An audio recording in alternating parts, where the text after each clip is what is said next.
Friends ఇప్పుడు అందరూ కూడా చాట్ జీడిపి గురించి మాట్లాడుకుంటున్నారు. ఆ రాజన్న రెచ్చిపోతుంది సలార్ని చూసి. నువ్వేమని చూసి రెచ్చిపోతున్నావు? నాకు అర్థం కావట్లేదు. ఒక సలార్కి ఎన్ని స్టోరీలు చెప్పాడు ఇప్పటికి. ఈ సినిమా అయితే 100% ఫ్లాపే. అరే అలా అంత కష్టపడి తీస్తున్నారు. ఎందుకంటే చేసిన పాపాలు అట్లనే వాళ్ళే. అక్కడ తాగుబోతోడికి అర్థమైంది, ఆ తాగుబోతోడి వేదన అర్థమైందిరా. సంజయ్ దత్తుని ఏ విధంగా ఎవరన్నా మీరు అంతా ఎంత టాలెంటెడ్ గా ఉన్నారు. ముండల్లో ప్రవర్తించకండి అప్పుడప్పుడు. రోబో చెప్పిన సాలార్ కదా.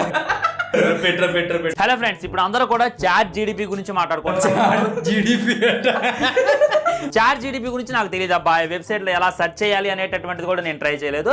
ఈడు అంతే ఆడలాగా నేను చూడలేదు ఫ్రెండ్స్, కానీ వేరే వాళ్ళు చెప్పిన దాని ప్రకారం చూసిన వాళ్ళు చెప్పిన దాని ప్రకారం చూస్తే మాత్రం ఈడు కూడా అంతే. నేనైతే ఈ యొక్క ఆర్టిఫిషియల్ ఇంటెలిజెన్స్ ని ఉపయోగించి సలార్ మూవీ ఏ విధంగా ఉండబోతోంది అనేటటువంటిది అయితే నేను సెర్చ్ చేశాను అబ్బా. ఆ స్టోరీ విన్నప్పుడైతే నాకైతే ఫీజులు ఎగిరిపోయాయి అనమాట. తక్కువ కెపాసిటీ కూడా ఫీజులు ఎగిరిపోవటం అనేది కాదు. చాలా మంది వ్యక్తులను తీసుకెళ్లి అక్కడ బలవంతంగా మైనింగ్ చేపిస్తూ ఉంటాడు. అవసరాల కంటే ముందు ఎక్కువ లోతుతో విస్తాడు అనమాట. అక్కడ యొక్క వేడిలో పడి చాలా మంది చనిపోతారు. అసలు చెప్పిందని కరెక్టే చెప్పుంటది. ఈడు చేసి ఉంటాడు. అరే అవన్నీ రాకముందు వీళ్ళు స్టార్ట్ చేశారు రా. అవన్నీ ఎంత రైలు ముందు రోబో లేదు, బొక్క లేదు, రావణ్ ఫర్ యూ. జస్ట్ మనకి ఎలాంటి స్టోరీ కావాలో ఆడికి ఇన్పుట్ ఇస్తే చాలు, అల్లికిపోతాడు. అభి దేకో మేరే కమాల్. అక్కడ నుంచి చెప్పేస్తాడు స్టోరీ. చాట్ జీపీటీ అనో 2-3 seconds తీసుకుంటది లోడ్ చేయడానికి. మనం చెప్పినట్టు కెమెరా ఆన్ కరో, నేను చూసుకుంటా. అంటే చాలా అమాయకంగా కనపడేటటువంటి కురూరుడు అనమాట. కుర్రుడు ఆ వేరియేషన్ చూసా, మోడలేషన్ కనపడేటటువంటి కురూరుడు అనమాట. కానీ తన యొక్క మైండ్ సెట్ అనేది తన కంట్రోల్లో ఉంటదంట. అదంతా కూడా వేరే వాళ్ళ కంట్రోల్లో ఉంటదంట. వీడియోలో 3 చూసుంటాడు రా కంటిన్యూగా బుర్ర పెగిసింది. చాట్ జీడిపి యొక్క వానరం క్యారెక్టర్ తెలుసు కదా మనకి కేజీఎఫ్ లో. తన క్యారెక్టరైజేషన్ ఏ విధంగా ఉంటుందో తన క్యారెక్టరైజేషన్ కూడా అదే విధంగా ఉంటుంది అని చెప్పి తెలియజేశారు ఫ్రెండ్స్. ఎవరు చేశారులే. చాట్ జీడిపి తెలియజేసింది ఫ్రెండ్స్. రాకీ బాయ్ గురించి తెలుసుకుంటాడు, తన మదర్ గురించి తెలుసుకుంటాడు, కేజీఎఫ్ గురించి తెలుసుకుంటాడు. ఒక సలార్కి ఎన్ని స్టోరీలు చెప్పాడు ఇప్పటికి. ఏకంగా సలార్ పార్ట్ 2 అట. సలార్ ఒక్క మూవీ దింపే లోపు వీళ్ళు సలార్ మూవీకి వచ్చే రెవెన్యూ కన్నా డబుల్ తెప్పించేస్తారు వీళ్ళకి. ఇలాగంటే చాలు, ఇంకో కథ వచ్చేది. అండ్ పృథ్వీరాజ్ గురించి మాట్లాడుకోవాలంటే మన క్యారెక్టరైజేషన్ కూడా చాలా అంటే చాలా క్రూయల్ గా ఉండబోతోంది. ఆ లుక్ చూస్తేనే తెలిసిపోతుంది మళ్ళీ వీడు ఏం చేసినట్టు. చెప్పినంత తెలియదు కదా. ట్విస్ట్ ఏదైతే ఉందో దాంట్లో మన ప్రభాస్ తన అమ్మని కలవటం, అక్కడ బీభత్సమైనటువంటి ఎమోషన్ సీన్స్ పెట్టడం జరుగుతుంది అనమాట. చూపిరా అది ఎక్కడ చెప్పింది ఇవన్నీ ఎమోషనల్ సీన్స్ పెట్టడం జరిగిందని. ప్రూఫ్ ఉంది కానీ అన్ని లేదు. చూసాం మదర్ కి మరియు రాకీకి ఏ రేంజ్ లో బాండింగ్ ఉందో అంతకు మించినటువంటి ఎమోషన్ సీన్స్ స్లోగా చెప్పు. ఎమోషన్ సీన్స్ పెడతాను. అమాయకంగా కనపడే అత్యంత క్రూరుడు. తను ఇన్నోసెంట్ గా కనపడతాడు, తను చాలా అంటే చాలా క్రూయల్ గా కనపడతాడు. ఏది చేయాలనే ఆ సలార్ తర్వాతే. ఇన్నోసెంట్ గా కనిపిస్తాను అంటున్నాడు, క్రూయల్ గా కనిపిస్తాను. ఏది చేయాలన్నా సలార్ తర్వాత. ఏది చేయాలనే ఆ సలార్ తర్వాతే. ఇవన్నీ ఆర్టిఫిషియల్ ఇంటెలిజెన్స్ తెలియజేసింది ఫ్రెండ్స్. సలార్ ఎంత బలవంతుడు అంటే సలార్ రాజన్మార్ ని చూసి రెచ్చిపోతాడు అనేటటువంటిది పెద్ద అబద్ధం. ఆ రాజన్మార్ రెచ్చిపోతుంది సలార్ ని చూసి. నువ్వేమని చూసి రెచ్చిపోతున్నావు? నాకు అది అర్థం కావట్లేదు. నాకు ఇప్పుడు వరకు ఏం అర్థం కాలేదు. నాకేం అర్థం కాలేదు. నాకు ఒకటే అమాయకుడు కూరుడు. మందులో మనకి ఎక్కదరా. 3 లక్షల మందికి ఎక్కితే మనకి ఎక్కదరా. అవునరా, వాళ్ళకి అర్థమవుతుంది, మనకు అర్థం అవ్వట్లేదు అంటే మనదే తప్పురా. ఈ ఆర్టిఫిషియల్ ఇంటెలిజెన్స్ అయితే తెలియజేసింది ఫ్రెండ్స్. ఆర్టిఫిషియల్ ఇంటెలిజెన్స్ మనకి యాక్టర్స్ మూవీస్ అని చేసిన వాళ్ళకి ఆర్టిఫిషియల్. ఓకేనా బాయ్, మరి ఉంటా. వందే మాత్రం, జై హింద్. ఎవరున్నామని చెయ్యనట ఏదో పత్రికలో చేసినట్టు ఉంటారు చూడు. మీరు ఇండియన్ సైడ్ లైక్ కొట్టండి. దానికి సంబంధించి పోస్ట్ ఏదైతుందో ఫుల్ వైరల్ గా మారింది. అమితాబ్ బచ్చన్ గారు ప్రభాస్ ని కాపీ కొడుతున్నారు. ఎందుకంటే ప్రభాస్ కాపీ కొడుతున్నారట. ప్రభాస్ ని ఎందుకు లాగుతున్నారో నాకైతే అర్థం కావట్లేదు ఈ మెంబర్స్. ఎందుకంటే వాళ్ళకి ఏదో ఒక స్టఫ్ కావాలి.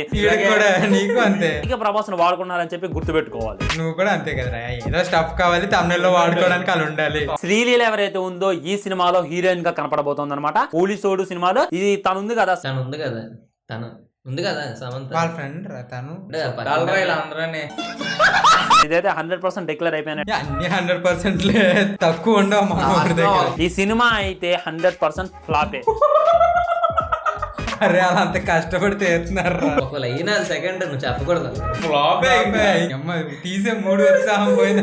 అండ్ ఆల్సో మన అల్లు అర్జున్ డాటర్ వచ్చేసి పాప రోల్ చేయబోతుందంట. ఈ విధమైనటువంటి న్యూస్ అయితే ఫుల్ వైరల్ గా మారుతున్నాయి. అమ్మాయి రివ్యూ చేయాలా న్యూస్ చేయాలి ఇది అన్ని కల్పించాలి. సగటు ఆడియన్ గా మీ ఒపీనియన్ కూడా కింద పడేయండి. పడేయండి అంతే. వీడియో ఎలా పడేస్తాడో మీరు కూడా ఎలా పడేయండి. బ్రేకింగ్ న్యూస్ చూస్తున్నాం. సమంత గారి చెయ్యి తెగిందనమాట ఒక సినిమా షూటింగ్ లో అనేటటువంటిది ఏదైతే ఉందో ఇది బాగా కాంట్రవర్సీగా మారింది ఫ్రెండ్స్. న్యూస్ వచ్చిందిరా.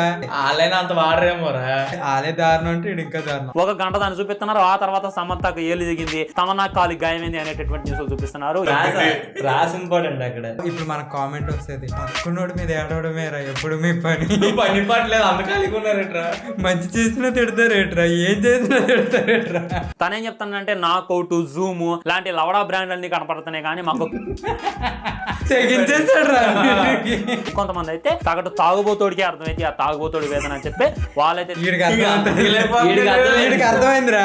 ఎందుకంటే ఎవడి బాధ వాడితే అనమాట. ఒకడికేమో సిగరెట్ కావాలి, ఒకడికేమో మందు కావాలి, ఒకడికేమో అమ్మాయి కావాలి. నీకేమో సొల్లు కావాలి. వాడి యొక్క ధైర్యాన్ని మెచ్చుకోవాలి, వాడి యొక్క నిర్మోహమాటం అలవరుచుకోవడం నేర్చుకోవాలన్నమాట. నీకు సొల్లు చెప్పే ధైర్యానికి మేము సలాం పెట్టేసాం. ఇప్పుడు ఆయన కొద్దిగా జనం గురించి కూడా ఆలోచించడం మొదలు పెట్టారు అనమాట. జనం గురించి ఏం ఆలోచించలేదురా. ఎందుకంటే ఫ్రెండ్స్ వయసు పైబడేసరికి మరణం అనేది దగ్గరకు అయింది అనమాట. మనం చనిపోయే ముందు మంచి మాట్లాడుతున్నావు దేని పడుతుంది ఎందులో పెడతావు. ఇప్పుడు ఆర్జీబీ ముసలోడు అయిపోయాడు, చచ్చిపోయే రోజులు వచ్చేసరికి మారిపోతున్నాడు అని చెప్పి అంటున్నాడు. ఆ లాజికల్ గా ఎందుకు పోరాడుతున్నాడు అన్ని చెప్పాడు. ఈడు అవేం చూడ్డు. పేరుతో చచ్చిపోవాలని చెప్పి ప్రతి ఒక్కళ్ళు అనుకుంటా ఇప్పుడు సార్ మీరు మాకు మనిషిలా కనపడుతున్నారని చెప్పి అందరూ కామెంట్లు చేస్తున్నారు. నాకు కూడా అనిపించింది నువ్వు చేసినా చెయ్యకపోయినా ఆయన ఫరక్ పడద్దురా. అర్థమైందా? ఆయనకు నచ్చింది ఆయన చేసుకుంటాడు అనిపించింది అదే అనమాట. ఎందుకంటే ఆ కుక్క కాటు చనిపోయిన తర్వాత యానిమల్ లవర్లు అందరూ కూడా కుక్కలకు సపోర్ట్ చేస్తారు. ఆ ఫ్యామిలీకి ఎవరు చేయాలి. యానిమల్ లవర్ అందరు కాదు, కొంతమంది. అందరినీ కలిపేయడం ఏడు పని. ఇదేం 6 ప్యాక్ లుక్, ఇదేం ఇప్పుడు కనపడుతున్నటువంటి look. What a change your మామ అని చెప్పి కామెంట్లు చేస్తున్నారు. వాట్ ఏ చేంజ్ యువర్ మామ అంటే కోటం రామ్ చరణ్ ఫ్యాన్స్ కి ఎన్టీఆర్ ఫ్యాన్స్ కి గొడవ పెట్టడం సబబు కాదు అని చెప్పి గుర్తుపెట్టుకోండి. మీ మావయ్య గారు వేసాడు రా. మావయ్యకి ఇడికి పడదు అనుకుంటారా. ఆయన ఫ్రీది మొన్న జరిగినటువంటి పాకిస్తాన్ ఏంటంటే జరిగిన పాకిస్తాన్ మధ్యలో అరబిక్ మాట్లాడతాడు మా మాటలకి అర్థం కావట్లేదు. స్టన్ అయిపోయాడు ఇందాక నుంచి. అభివృద్ధి తన బౌలింగ్ గురించి ప్రత్యేకంగా మాట్లాడుకోవాల్సిన అవసరం లేదు. వాళ్ళ యొక్క ఆటకి తగిన ఫలితం అయితే లభించట్లేదు అనేటటువంటిది కూడా నిజం. ఎందుకంటే చేసిన పాపాలు అట్టున్నాయి వాళ్ళే. ఎలాగుంటదంటే ఎక్కడికో ఎత్తారు అమ్మాయి అరే అట్నుంచి పోయేదాన్ని ఇక్కడ దాంతో లింక్ చేసేస్తాడు రా. త్రిష గారి యొక్క కాంబినేషన్ అయినా అండ్ సంజయ్ దత్తుని ఏ విధంగా వెయ్యి కళ్ళతో ఎదురు చూస్తున్నారు. ఎందుకంటే నీకున్న 2 కళ్ళతో సరిగ్గా చూడరా. ఫస్ట్ 2 ఏదైతే ఉందో బ్రెయిన్ కి సంబంధించిన సినిమా. ఇప్పుడు బ్రెయిన్ మార్పులు చేస్తే ఏ విధమైనటువంటి జరుగుతాయి అనేటటువంటి కాన్సెప్ట్ ద్వారా ఫస్ట్ చీడికి చెయ్యాలరా. చంపేస్తున్నాడు వీడికి ఆడికి ముగ్గురికి కలిపి చేసేయాలి. ట్రయల్ చేస్తే వీడి మీద వేయండి న్యూరో లింక్. ఎలాన్ మస్క్ మా ఇక్కడ 3 వేస్ట్ గా ఉన్నారు పట్టుకెళ్ళండి. ఆడి పొడతాం తీసుకెళ్ళినందుకు ఎవరరా మీరు అంతా ఎంత టాలెంటెడ్ గా ఉన్నారు. న్యూరో లింక్ ఇంప్లాంట్ చేయాలన్నా కొంచెం బుర్రలో కొంచెం ఏదో ఉండాలంట. బ్రెయిన్ డెడ్ అయిపోయిన పంపిస్తారు ఇండియాలో నుండి బొక్కగల్ని. పుష్ప అప్డేట్ కోసం ఆ యొక్క బాత్రూమ్ లో తీసాడు రా. అన్న చేయిస్తానేవా